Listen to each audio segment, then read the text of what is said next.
In tonight's episode, we're heading into the heart of Gwangju, South Korea, a city known for its rich history and quiet streets. But beneath that calm surface lies something the locals don't like to talk about. A tunnel. Just a stretch of asphalt and concrete at first glance, but the moment you enter it, something changes. Radios hiss, whispers crawl through static, and sometimes it feels like someone or something is breathing right behind you. This story takes place inside that tunnel, a place where superstition runs deeper than the asphalt.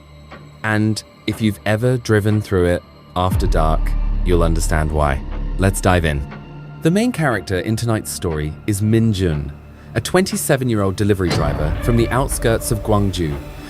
Quiet, focused, the kind of guy who didn't believe in ghost stories until one late shift in the middle of monsoon season. He'd taken the route a dozen times before. Nothing unusual. A couple boxes of takeout, a quick drop-off, back home before midnight. But on that particular night, traffic had forced a detour, and the GPS gave him one clear instruction: take the second tunnel. The road leading up to it was empty. Almost too empty.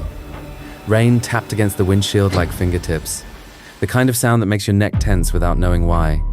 As his car approached the tunnel entrance, he noticed something odd. All the cars ahead of him slowed down. One by one, they honked. Just a single sharp beep.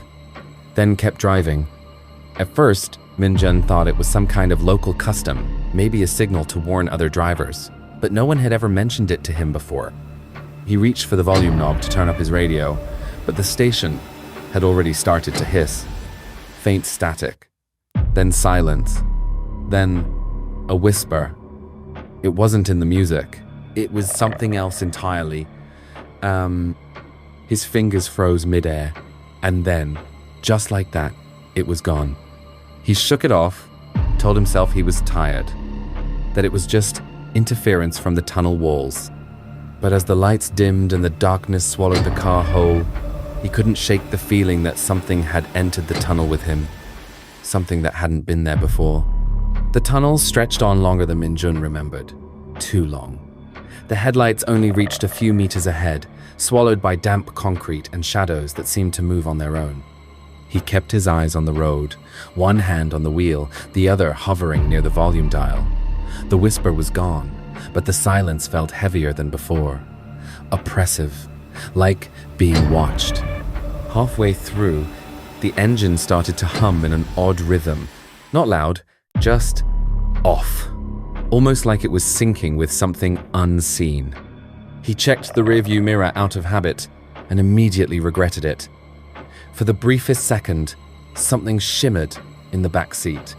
Not a figure, not a face, just the suggestion of movement. A shift in the air, like breath fogging up glass.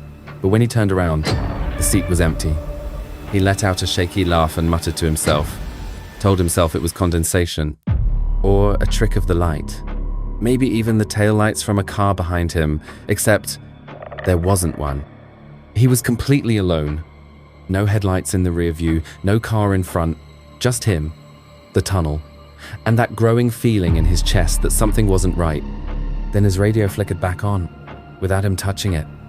A high-pitched tone cut through the speakers, sharp enough to make him wince, and underneath it, barely audible, a voice, a woman's, soft, repeating something in Korean he couldn't quite catch, over and over, until the sound began to stretch and distort, like a cassette being pulled apart.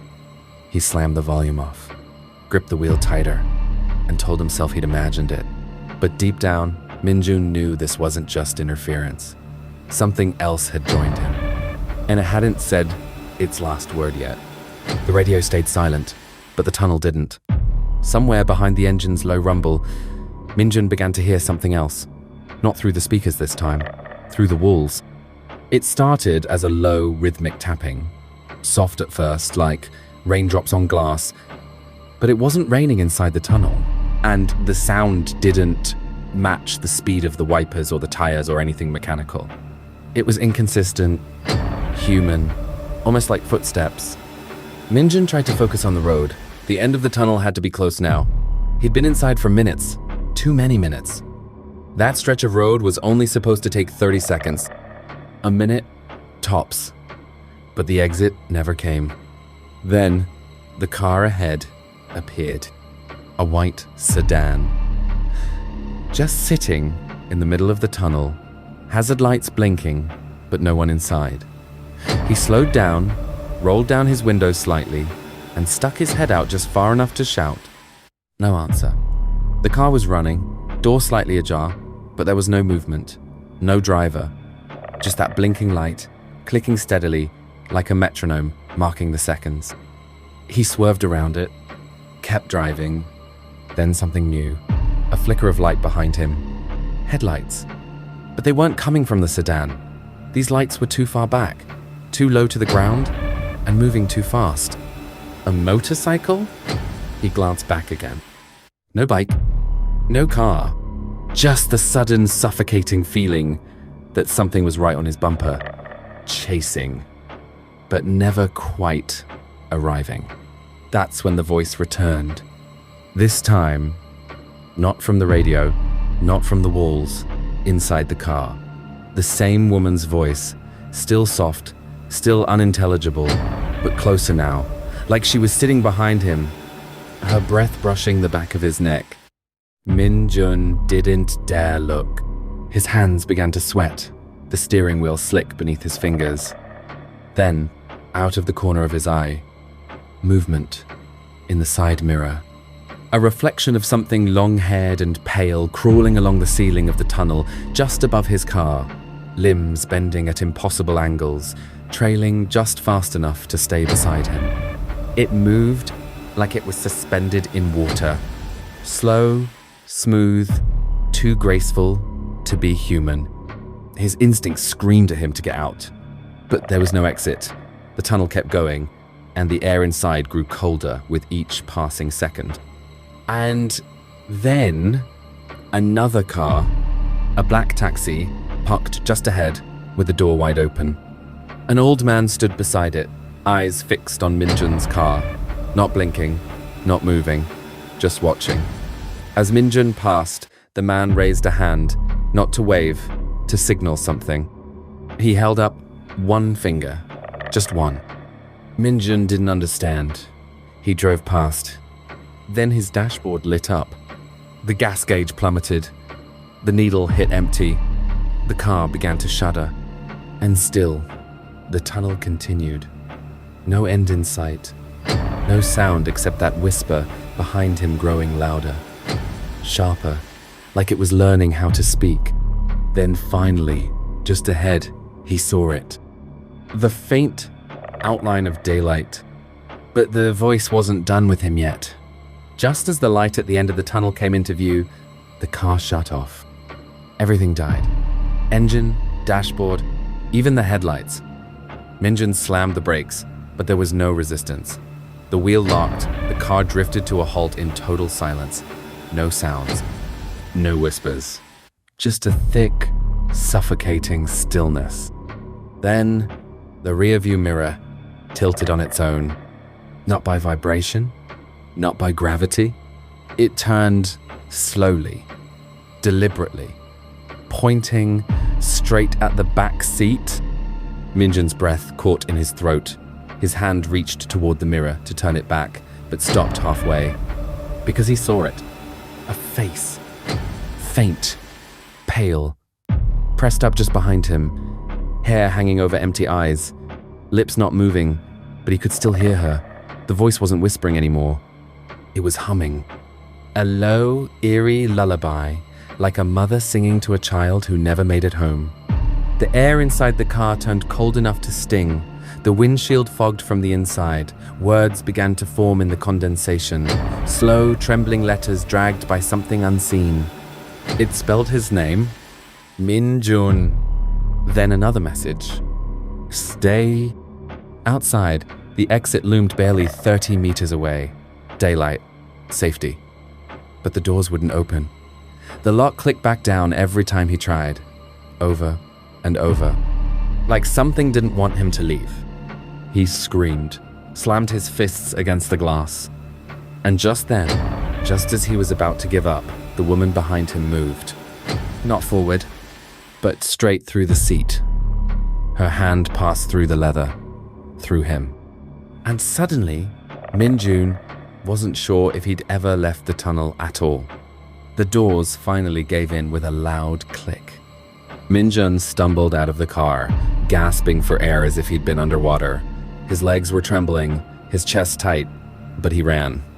He didn't look back, not once. Just ran until the tunnel spat him out into the pale morning light. He collapsed at the roadside. A few minutes later, a passing patrol car pulled over. The officer inside, older, quiet, offered him water without asking questions. Just watched him for a long while, then said something Minjun didn't expect. "You're lucky. Some don't make it back." The officer sat beside him, eyes fixed on the tunnel entrance. "That road," he said, "was built over a wartime trench. No proper graves, no prayers, just bodies dumped and buried in the dark.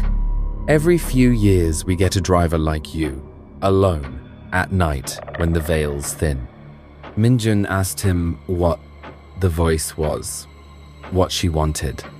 The officer didn't answer directly, just took a deep breath and said, "The ones left behind get lonely. Sometimes they call out, and if you answer, they remember your name." That's when Minjun realized he never said his name aloud. Not once. Not in the car. Not to anyone that night. So, how did she know it? Min-jun never drove through the second tunnel again.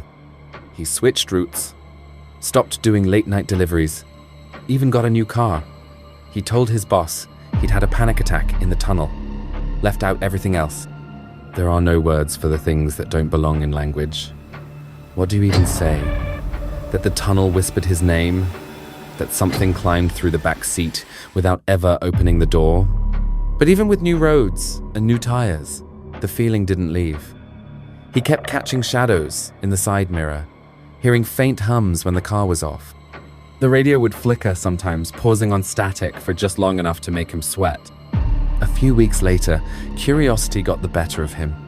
He pulled the SD card from the dashcam and watched the footage. The screen showed everything: him entering the tunnel, the flickering radio, the static. But then, at exactly 2 minutes and 13 seconds, the camera glitched, froze, then resumed, and something had changed. The rearview mirror now showed two faces, his own and another, just behind him. A pale woman with long black hair staring through him. Her mouth didn't move, but on the footage, a soft lullaby filled the car.